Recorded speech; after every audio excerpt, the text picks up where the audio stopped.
Ce passionné a pris une décision que très peu de gens oseraient assumer. Découper un Land Rover pour fabriquer un pick-up que la marque n'a même jamais produit. Et on ne parle pas ici d'une simple prépa ou d'un petit délire mécanique du week-end.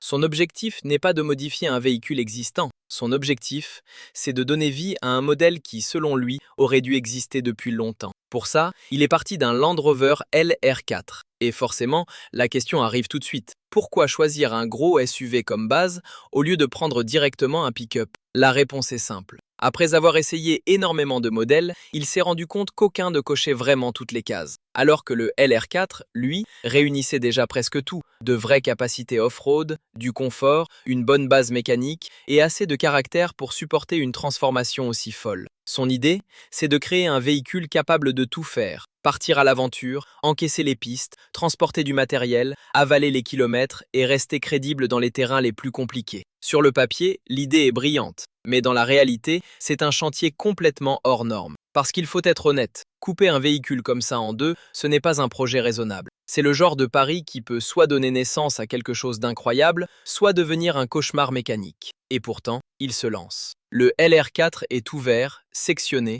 toute la partie arrière est retirée, puis la silhouette commence à changer. Petit à petit, le SUV disparaît. Et pour la première fois, on distingue vraiment la forme du futur pick-up.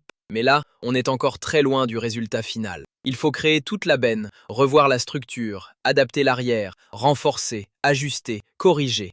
Et c'est précisément maintenant que les choix les plus importants commencent. Le projet est lancé, la transformation devient réelle, mais la suite va dépendre des décisions qu'il prendra à partir d'ici. Alors selon toi, il faut rester sur le moteur d'origine ou partir sur quelque chose de beaucoup plus violent? Un vrai swap? Plus de turbo? Une config complètement extrême? Parce que maintenant, tout peut basculer dans la prochaine partie.